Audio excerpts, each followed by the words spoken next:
Hi everyone, it's Allison from Fathom 5 Tarot, and I'm going to do another video for Ethany's 31 Days of Tarot Challenge 2020. And the prompt, I think I'm going to do prompts 4 and 5 today. So 4 is the most used decks between 2010 and 2019, and 5 is what has using the tarot taught you 20 to 2019. I've not been in the game for that long. 4 years, I think. A little more, like a couple months more. But I can only really answer from 2015 on, I guess. So it'll be the last 5 years. So you'll see probably that. Well, whatever. And I got lots to learn still. So we'll start with the top 5 most used decks. And when I look at these, I'm actually going to go sort of in the order that I acquired them. We're going to have some repeats from yesterday's. I should have read their prompts more clearly. But for, well, I'm not going to do them in the order of how much I use them, although the one I used most is going to be first. But just the order and how they sort of came into my life. So actually, the deck that I've used most is, again, not a surprise if you know me, Rider-Waite-Smith. And this was a real toss-up because my very first deck was actually my brother's deck. I've made a video where I've talked about this, and actually maybe I'll put up a card and link it. What got me into tarot and why, because it was a pretty profound experience in my life. And so that was just like the Rider-Waite-Smith with the blue backs, the blue plaid backs, which I did use a lot, but the one I've used the most is the Centennial Rider-Waite-Smith. God, it's hands down if I had to choose one. And I know that in this world, this sort of super rich explosion of tarot decks and artwork, and it's really great to get all these different ones and different interpretations of these images, but I just love it. And I didn't love the art at the beginning, but I've just developed this just abiding love for it. And I know it seems really boring, but I can't. That's what I am and what I love, and everybody's seen these. I also have the borderless version, and for a while I was all about the borderless, and then this year I was like, I want my borders back, and I haven't used the borderless at all, even though it's a lovely quality deck, and I don't know what it was, but give me back my borders, which is weird for me. But it's a true love. I keep it in this leather. I think it's like a glasses case. I don't know. I found it at Goodwill. I don't know what it was for, but it fits this deck perfectly, and I carry it with me everywhere I go. I also have it in a tin, but I don't like small cards very much, so sometimes I take it somewhere, but I think I might regift it because I thought I would use it all the time, and something about this size I just love. So, number 1, boring, but oh well. But early on, I knew that I was going to want I didn't know I was going to end up with as many decks as I have. And I know compared to a lot of people, I actually don't have that many, but I knew right away I was going to want the Morgan Greer Tarot. And this I also found used at a Value Village. Sorry, like I found this case used. But I found this at a Value Village for $2.99. And I've since acquired a newer, nicer version of it. But the cards, since this print, which I actually don't even really know when it is. I made a whole video about me not knowing when anything was printed, and I don't think it's a first edition because the the stars on the backs are all in the exact same spot on the cards, and I think they're randomized on the very first edition on the backs. But you can tell it's worn. I love it so much, and this is just such a great deck. Just the 70s of it all. For actually, initially, I didn't like it as much as the Rider-Waite-Smith, although I love the colors and the borderlessness of it. I found the close-ups a bit hard to deal with at first for some, not that one so much, but for like the quartz and stuff, I found the close-up nature of it. I liked having more to work with. That's a good example. But now that, oops, now that I've been working with these decks longer, I don't mind. And it's just such a great one. This actually really inspires me to pull this one out again. I haven't used it in a long time. And what a great deck. So that would be one of my top used. And then the next, probably no surprise to anyone who got into the tarot in 2015. Wild Unknown. And I didn't know this was a big deal. I was in Toronto and just learning. I only had my one tarot deck, and this is actually my second deck. And I just was like Googling things about tarot, and I was close to this art store that sold the deck with no guidebook because this is a first edition. And I was like, oh, I must have this deck. And I raced over to get it. They had one copy left. I think they didn't get very many in because she was like, oh yeah, we don't really sell tarot decks and whatever.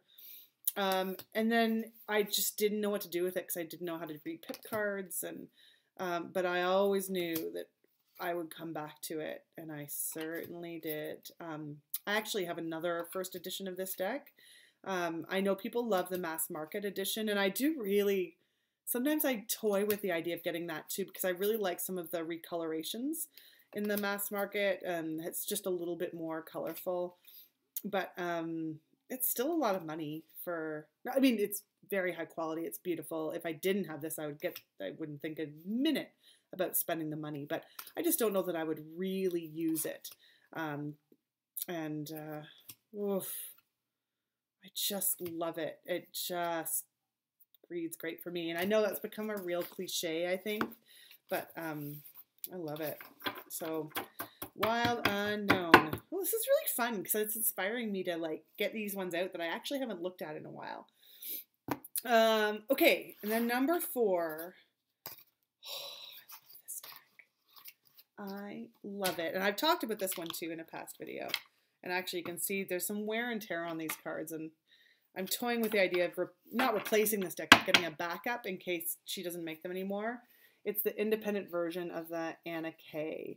And I've also talked about this deck a lot. It took me a while to get on board with this one when I would see it online because I was like, the faces, why are they angry with me? Why? But enough people were like, you'll get past it, trust the deck. And I do, and I did. And my relationship with this deck started because I went to actually a little local tarot class. You can see some of my dings there on the side. And I was going to take my trusty old Rider-Waite-Smith. At the last second, I also grabbed the Anna Kay. And for some reason, I hadn't really used it much. And I was like, I still wasn't sure about it.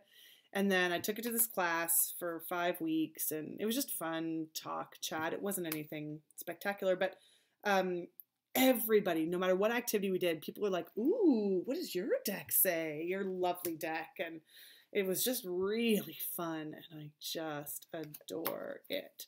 I also really adore this independent version. Even though I don't know if you can see the wear on mine. Because I've used it. I just don't want to... I don't really need another copy, but I'm like, what if something happens? I love this deck so much. And I haven't really used it as much this year. My eye's been turned by all my new decks, but again, flipping through it now, like, oh, let's just come on. I also have to say that the Anna Kay guidebook, which in the independent version, I assume she's still selling it, and it's actually quite a good deal for an indie deck. She ships for a really reasonable amount. Can't quite remember all the details now. I think it's exactly the same as the Llewellyn version, although it's much smaller. It's not like a beautifully produced Llewellyn book, but it's so good, this guidebook. It's one of my all-time faves. Um, it really helped me a lot. So big place in my heart there for the Anna Kay. And then for my last one, well, I guess my honorable, I brought down too many decks. I can never stick to just 5. Oh, I'll give 2 honorable mentions. I had to give an honorable mention to Soul Cards. I mentioned Soul Cards last night. How great they are. And I use them for all kinds of things. I use them as writing prompts, like meditation things. And they're great. Soul Cards. 1 down here, but I have 2 upstairs as well. And then another honorable mention is going to be my Animal Totem Tarot. I wasn't sure. I sort of got this on a whim and then kind of regretted spending the money on it because I was like, I don't know. But this guidebook is phenomenal. I got it at the same time as the Green Witch Tarot, and I thought for sure I was going to use the Green Witch Tarot way more. That is a gorgeous deck, but based on the guidebook alone, I like this one better. Anyway, and it's also not cutesy. This is a deck. Where is it? Here it is. Oh, look at this 5 of Cups. Like, it's not cutesy. It's a powerful, powerful deck. Well, I don't know. I could go on all day long. It's just gorgeous. All right, I'll show you the 6 of Squirrels because it rocks. One of my all-time favorite Onion headlines is just a picture of a flying squirrel, and the headline is, "Flying Squirrel Loves It Every Time." Cracks me up. Those are my honorable mentions. But my number 5, probably most used, and this one has only been in my collection for a year and a bit, and I talked about it last night, so I won't go on and on, but it's the Naked Heart Tarot. This one, maybe I'm going to start from the middle because I showed a bunch of these last night and I haven't used it since. Last night I think maybe I forgot to mention the name of the artist. It's Jillian C. Wild. She has a Oracle deck coming out. It was a Kickstarter. I was very close to ordering it just because I love her artwork so much. But just knowing myself in Oracle decks, I just don't end up really pulling them off the shelf that much. So I decided against it. Again, cost, shipping, blah. But, she is talented and just, her work is beautiful. And I think it's the same types of things that drew me to the Wild Unknown, or what drew me to this deck. This is kind of, not replaced the Wild Unknown, but I've certainly used it more in the last year. So that's prompt number 4. And then prompt number 5, what has using the tarot taught you? That's such an interesting question. I use it pretty personally. I'm not a professional tarot reader. I will read for friends when they ask me. And not a lot of people ask me because they don't know that I do it necessarily. It started, again, I'll link the video that put me into it, but I stumbled across a tarot deck when my mom was very sick, and I just couldn't, I don't know, if you've been through that kind of situation and the grief that follows it, you know that your brain just doesn't, it hyper focuses and then won't focus at all. And I thought I would just learn tarot as a party trick and just something to occupy my spinning mind as I was sort of dealing with all of this. Because when you're caring for someone who's really sick, there's moments of just frenzied nervous activity and then long spans of waiting in between. And that can be very hard to calm your mind down. But I just found real comfort from it. And I guess what I've learned is to take a step back. This is just what's been for me.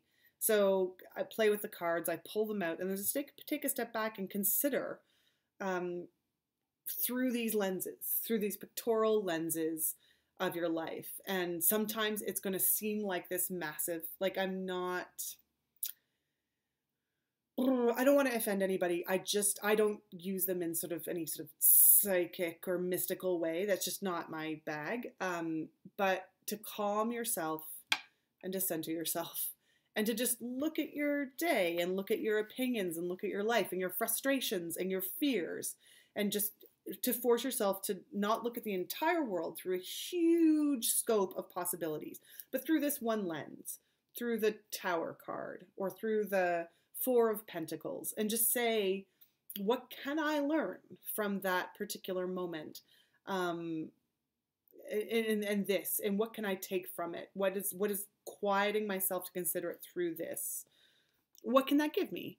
And I found it really helpful and really useful and really fun and contemplative. And I do read for friends, and they interpret as they want. But I'm very sort of upfront with my beliefs about what it can be, and I like it when it accompanies a conversation and some smiles and laughs, or sometimes some tears, and that's great too. But I don't know, that makes sense. That's what I got.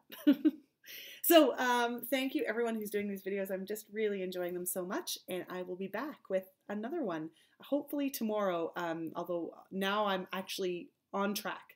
But I want to try and do a couple ahead of time because I got a busy week coming up. So have a great night, and we'll see you soon.